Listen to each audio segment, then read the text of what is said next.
Hi, this is Cousin Russ. Uh, Doing another one of my office hours presentations, and it will be a presentation continuing uh, the series that I have been doing. If you're watching, and nobody's watching at the moment, but if you're watching on a recording, please let me know where you're watching this from, if you would, in the chat or comments. And if you are a user of the Family Tree Maker program. Also, uh, in the playlist for office hours, you will see some information about what I'm trying to accomplish in this series.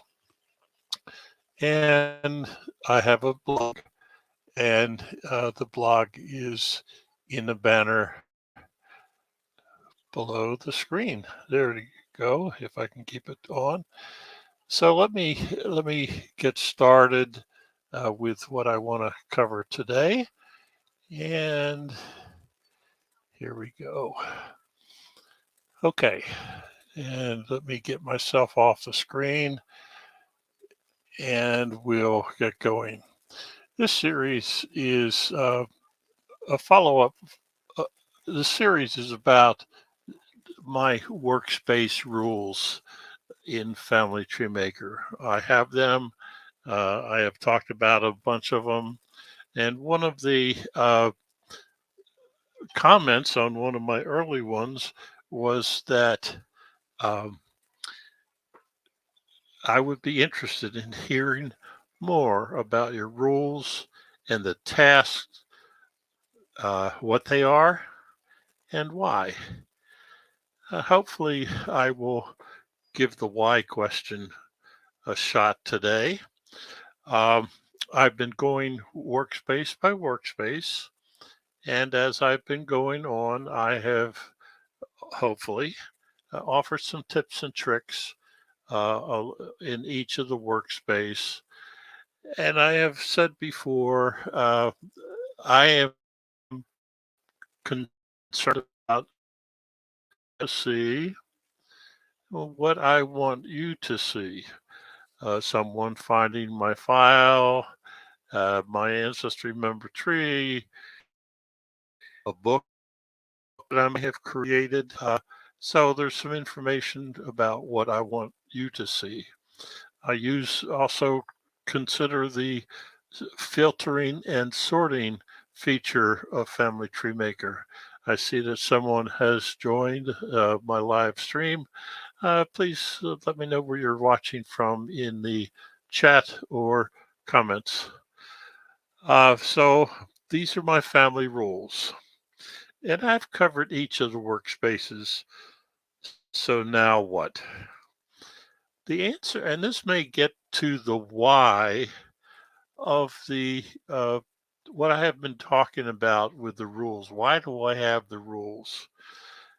And the simple reason, maybe not so simple, is write a book. We got all this. Uh, Minnesota is watching. Thank you. Um, we want to do something with our research. Writing a book is one of those options. Ancestry Member Tree is another one of those options. But I'm going to talk about writing a book. And within Family Tree Maker, in the publish workspace, there is an option to create books. There is a sample uh, of a book that I created a long time ago, but you can create a book and you'll see that the bottom of the charts and reports is the book feature. So I'm going to talk a little bit about that book that I have created. I have I created it and it's in my saved books list, which is the bottom option. If I were to open that book and select a chapter, uh, the Descendants of John Worthington is the chapter title. I look across the center column, which is the text of that generation 2 of that book. And as I go through, I have an oops. That entry was done in 1735, but I have USA at, at the end of Maryland. I talked about the places workspace that all use historical names. Well, USA is not a historical name. So it was obvious that I had not had my rules that I have been talking about when I created this book. So if I were to publish the book and I have a copy of that book, it would have errors like USA. To me, that's an error because USA was not in July 22nd, 1735. So here's another feature within Family Tree Maker. It's called Smart Stories. It takes facts that I have in my database and creates a smart story. In this specific case, and I think I use this example in the map feature, I at the top of the smart story, I pasted the citation because I wanted the citation to be obvious. And in this case, I put it at the top of the smart story. And this is just a small portion of the smart story. It was all the battles that the unit that my great grandfather was in were listed. You'll see some place names that may not be consistent. Again, this may have been done, it was done before I established my rules that I have been talking about. Uh, in any of my smart stories or in the person notes field, I put a citation. Where did I get this information? I usually put it at the bottom of the text. In this example, I had it at the top. Family Tree Maker has another feature that I really like. And we're talking about creating books. We've got all these rules. Uh, and if I follow them, I'll be good.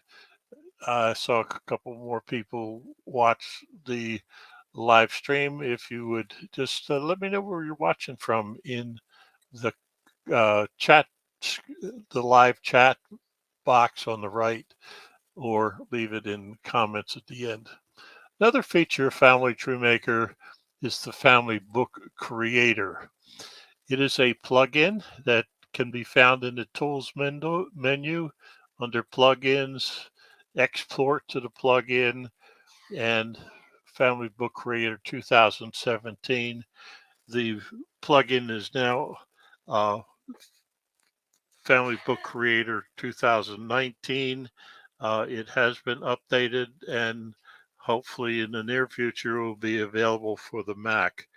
But this plugin is you need to pay for it, and it's available on the FamilyTreeMaker.com website. Here's what I like about the Family Book Creator. You can stylize how the information that you have is presented. The screens that I'm going to share now are from the 2017 version. They've been updated a little bit, but the features within uh, Family Book Creator are the same. You have a lot more choices in how data is presented. I'm going to cover this one so you have an idea what is available. It's got a title page, like any book, a dedication, a foreword, a table of contents, an introduction, then the main part of the book. Now, when you create a book, creating a book for everybody in my file is not a good way to create a book. Hi, Pamela from Georgia. Thank you very much for watching the live stream. Um, so, when you create a book, you want to have a focused person and you want to know who the audience of your book is. Uh, and I will demonstrate that in a few minutes. So the main part of the book is what you want to present about that focus person or couple. And I'll give you a couple of examples.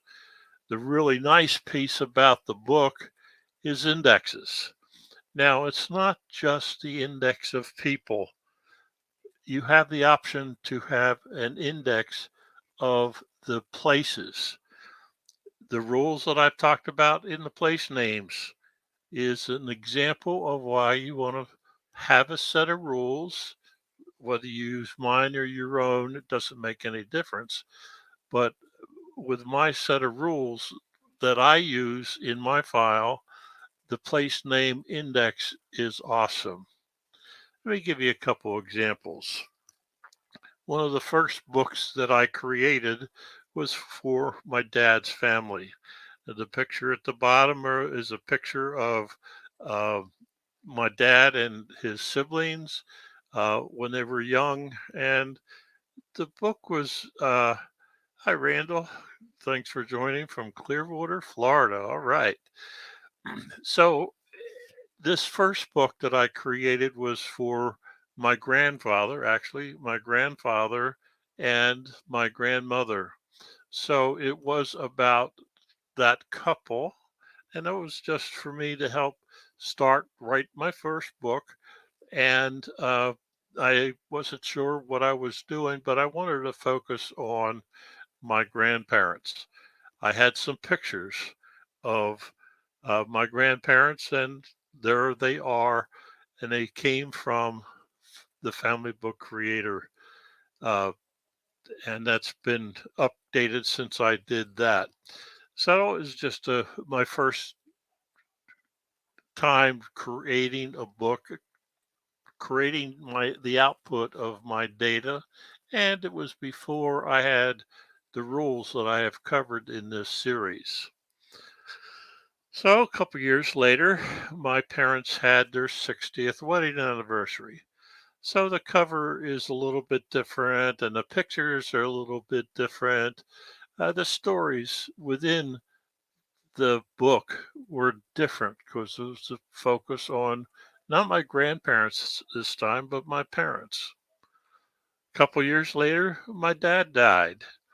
Now, this is where the rules really come into effect because you're not thinking, I wasn't thinking clearly, but I wanted to write a book for my dad. Now, there's a picture of my dad. There's that picture that I used earlier of his siblings. Now, the purpose of this book was for me to take to the celebration at the church that he attended for 50 years. So the people at the reception knew my dad for 40 years, for 50 years. But what about the preceding 49 years? That's what the book was to do. It showed some pictures of the house that he lived in and the stories. I'm just showing you pictures of what was in the book, but there was several hundred pages uh, when in the book that I created for my dad. A couple years later, my mother died, and there is a picture of her and her favorite horses. She loved horses. So that was something that the church people that attended the church probably didn't know about unless she told the story. There was some documentation uh, in and stories that were in the book that I presented and had available for the people at the church uh, to see. Again, the consistency, my file naming, the way I documented the facts are all available in the book. Now, who's going to read a footnote or an endnote in a book? Hi, Bennett from Arkansas, and you're a Family Tree Maker user. Awesome. I am talking about my rules and the why piece of my rules. Why do I have rules? Basically, so I can write a book. So, a couple years ago, one more example. A couple years ago, I get a Facebook message from my cousin. And my cousin said, my 7-year-old just came home from school and wants to know, where did we come from? Hi, Terry from Illinois, and is a user of Family Tree Maker for the Mac. Uh, the I have been talking about the Family Book Creator plugin for Family Tree Maker, and Terry, just so you know, that plugin should be available in the very near future for your Mac. It is not at the moment, but it will be soon. So I am talking about writing a book. I showed earlier an example of a book created within Family Tree Maker, and I'm now shifting to the plugin, the Family Book Creator, that is a plugin that's available from FamilyTreeMaker.com. So back to the yeah, Randall, I agree with you on that. So I get this text message from my cousin who says, my 7-year-old came home from school and want to know where we came from. 2 hours later, I had a book that was created for my 7-year-old cousin. Now, does a cousin want to read text and pedigree charts and facts, family group sheets? No, they want to see pictures. Those are pictures of my grandmother, her great great grandmother, who she's never seen, or she probably heard about her, but never had the chance to meet her. Yes, there is a pedigree chart, but that uh, was to show relationships between her, the 7-year-old, and the rest of the family. So that is why I establish my rules and how uh, have I maintain those rules. And the next video, the live stream that I will do, will give you a hint on how I do maintain my rules. I have all these rules, but how do I maintain them? The goal for my rules is so that I can, at a moment, in any moment, be able to create a book. I can also, it also helps me take some pride in what is on an Ancestry member tree. I'm consistent in my data entry, my place names, the use of the map, all of the things that I have talked about so far in this series. The series, I have one more of these short subject videos that I will do, is how I maintain those rules. And I may have a live demonstration of actually using the rules that I have established in another live stream. As I mentioned earlier, and I thank you for your comments.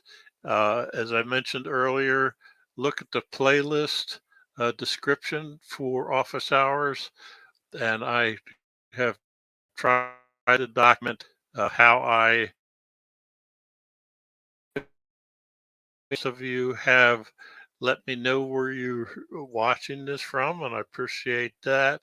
And if you are a user of the Family Tree Maker program, I do have a blog, and that is in the description of this recording and the uh, office hours playlist. I do have a blog that's scrolling across this bottom, and there's several hundred, probably be about 900 blog posts that would back up everything that I have put in this presentation. If you have any questions or comments, please leave them in the chat or the comments. If you care to, use the thumbs up. You can subscribe to the channel. And one trick that I learned about subscribing to the channel, you want to make sure that you turn on, as assuming that you want to turn on notifications, all notifications. The default is not all. So if you don't get a notification, check your notifications box on uh, on YouTube. And Terry, you're most welcome. I try.